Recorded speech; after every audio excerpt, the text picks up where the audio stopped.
말씀대로 365 5월 16일 주일입니다. 저희가 함께 나눌 말씀은 역대하 16장에서 18장입니다. 역대하 16장에서는 아사왕의 변질된 모습이 나옵니다. 아사왕은 이스라엘의 왕인 바하사가 라마를 건축하려고 한다는 소식을 듣게 됩니다. 라마는 예루살렘과 8km 정도 떨어진 곳인데 원래는 유다 땅이었지만 이스라엘이 빼앗아 성을 쌓으려고 하는 것입니다. 그곳을 이스라엘이 차지하게 된다면 유다에게는 큰 위협이 될 수 있기 때문에 아사왕은 아람 왕 베나닷을 찾아가서 여호와의 전 곳간과 왕궁의 곳간에 은과 금을 가지고 도움을 요청합니다. 그러자 결국 베나닷의 개입으로 이스라엘은 그 땅을 포기하게 됩니다. 이러한 모습을 보고 선견자 하나니가 찾아와서 왜 하나님을 의지하지 않고 아람 왕을 의지했냐고 책망을 합니다. 그런데 아사 왕은 이 말씀을 듣고도 회개하지 않고 오히려 선견자를 옥에 가둡니다. 뿐만 아니라 아사 왕이 발에 병이 들어 위독하게 되었을 때에도 여호와께 구하지 않고 의원들을 의지하고 찾아가게 됩니다. 그리고 결국 아사 왕은 죽음을 맞이하게 됩니다. 역대하 17장에서는 아사 왕의 아들 여호사밧이 왕위에 오르게 됩니다. 여호사밧은 아버지 아사 왕의 말년의 모습을 따르지 않고 전심으로 여호와의 길을 걷게 됩니다. 우상들도 다 제거하게 되고 또 여호와의 율법을 가르치고 계명을 따릅니다. 이로 인해서 하나님께서는 유다를 견고하게 하시고 군사력도 강하게 하시고 평안을 허락해 주십니다. 그러나 한 가지 아쉬운 점이 있습니다. 18장의 말씀을 보시면 여호사밧이 이스라엘의 최악의 왕이라고 할 수 있는 아합 왕의 가문과 혼인함으로 인척관계를 맺게 됩니다. 그리고 2년 후에 아합이 여호사밧을 초청하여 함께 길르앗 라못을 치자고 제안을 합니다. 여호사밧은 이 제안을 받아들이기 전에 여호와의 말씀이 어떠한지 물어보자고 합니다. 그러자 아합은 선지자 400명을 모으고 그들에게 물어보니까 다 싸우라고 이야기를 합니다. 심지어 시드기야라는 선지자는 철로 뿔을 만들어서 왕이 이것들로 아람 사람을 찔러서 진멸할 것이라고 말을 합니다. 그러나 단 한 명의 선지자 미가야는 다르게 말을 합니다.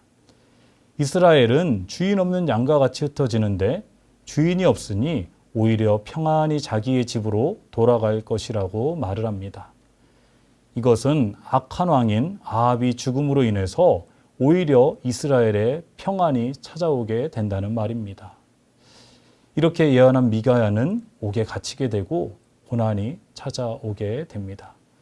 이 예언을 들은 아합 왕은 두려워서 변장까지 하지만은 결국에는 한 사람이 무심코 쏜 화살에 맞아서 죽게 됩니다. 사랑하는 여러분, 선지자라고 해서 다 같은 선지자는 아닙니다. 선지자라고 하면서 하나님과 상관없이 자기 마음대로 예언하고 하나님보다 사람을 더 두려워한다면 가짜 선지자가 되는 것입니다. 저희들도 마찬가지입니다. 저희들도 그리스도인이라고 하면서 하나님의 말씀을 듣지 않고 자기 마음대로 산다면은 진정한 그리스도인이라고 말할 수 없을 것입니다. 오늘도 말씀대로 365를 통해서 주의 음성 듣고 그 말씀대로 살아갈 수 있기를 바랍니다. 그리고 하나님 앞에 신실했던 왕들도 나중에는 변질되기도 하고 사람을 의지하는 것을 보게 됩니다. 저희들은 한결같이 하나님 사랑하며 하나님 의지하며 미가야처럼 신앙을 잘 지켜나갈 수 있기를 간절히 바랍니다.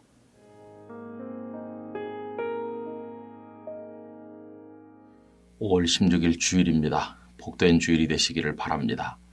오늘은 역대하 16장 9절 말씀을 나누겠습니다.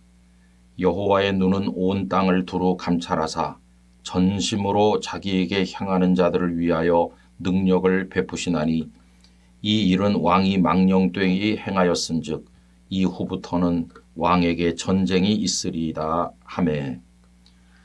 어제 아침에 우리는 아사 왕이 하나님을 의지해서 구스 왕 세라를 물리치고 승리하게 된 일을 생각을 하였습니다. 그 승리가 있은 이후에 하나님의 선견자 아사랴가 아사 왕과 유다 백성들을 격려하는 말씀을 전달했습니다.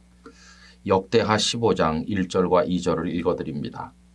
하나님의 영이 오데세 아들 아사랴에게 임하심에 그가 나가서 아사를 맞아 이르되 아사와 및 유다와 베냐민의 무리들아 내 말을 들으라. 너희가 여호와와 함께하면 여호와께서 너희와 함께 하실지라. 너희가 만일 그를 찾으면 그가 너희와 만나게 되시려니와 너희가 만일 그를 버리면 그도 너희를 버리시리라 하였습니다. 하나님께서는 너희가 나를 찾고 함께하면 나도 너희를 붙들어주고 함께한다고 약속하신 것입니다. 이렇게 아사와 그 백성들을 하나님께서 격려하셨고 그 이후에도 아사는 하나님을 잘 믿으며 살았습니다. 그런데 문제가 생겼습니다. 아사가 왕이 된 이후에 36년쯤 지난 어느 날 이번에는 북왕국의 왕인 바사가 남왕국 유다를 침략한 것입니다. 그런데 이번에는 아사의 태도가 전과 달랐습니다. 그는 아람의 왕 베나닷에게 자신의 왕궁에 있는 그리고 성전에 있는 은금 보화들을 다 모아서 바치면서 도와달라고 요청을 하였습니다. 여러분, 구스왕 세라가 100만 대군을 끌고 왔을 때는 하나님을 의지해서 이겼던 아사 아닙니까?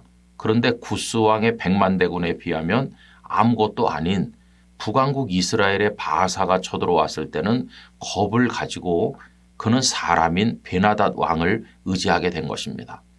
하나님을 의지하여 이겼던 사람이 어떻게 이렇게 사람을 의지하는 작은 믿음으로 전락했나 하는 이상한 생각을 가지게 되죠. 강한 자와 약한 자 사이에는 도와주리가 하나님밖에 없다고 고백하던 그가 하나님을 찾은 것이 아니라 베나닷 왕을 의지하는 어리석은 모습을 드러내고 말았습니다. 여러분, 오늘 읽은 말씀은 선견자 하나니가 이렇게 변질된 아사를 책망하는 내용의 일부입니다. 이 하나니 선지자는 전심으로 자기에게 향하는 자들을 위하여 능력을 베푸신다. 하나님은 그런 분이시다. 이렇게 말했습니다. 전심으로 하나님을 향해야 되는데 아사 왕이 그렇게 하지 않았다는 것입니다. 그런데 마음 아픈 것은 아사는 이 선지자의 말을 받아들이고 회개했어야 되는데 오히려 그 선지자 하나니를 옥에 가두는 잘못까지 저지른 것을 보게 됩니다. 여러분, 이 아사의 예를 통해서 우리가 몇 가지 배우는 게 있습니다. 우리는 온전히 하나님만 의지해야 됩니다. 그리고 하나님을 의지하되 처음에만 그렇게 하는 게 아니라 끝까지 하나님을 의지해야 됩니다.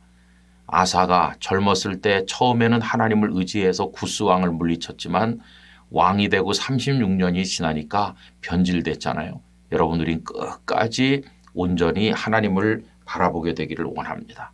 처음부터 끝까지 상황이 어떻게 변하든지 상관없이 하나님만 의지하는 믿음, 그 믿음으로 하나님을 찾을 때 하나님께서 우리에게 은혜를 베푸실 것입니다. 아버지 하나님, 아사가 젊었을 때는 하나님을 의지하여 구스 왕을 물리쳤는데 왕이 되고 오랜 세월이 지난 다음에는 훨씬 약한 바사의 침략 앞에서도 두려워하여 하나님을 의지하지 아니하고 베나닷 왕을 의지하는 어리석은 모습을 보여줍니다. 그의 큰 믿음이 작은 믿음으로, 아니 믿음 없음으로 전락해버린 모습을 보게 됩니다. 하나님, 저희들의 믿음을 붙들어 주시길 원합니다. 전심으로 하나님을 찾게 하시고 처음부터 끝까지 온전히 하나님만 의지하도록 저희들을 붙들어 주시옵소서. 예수님의 이름으로 기도하옵나이다. 아멘.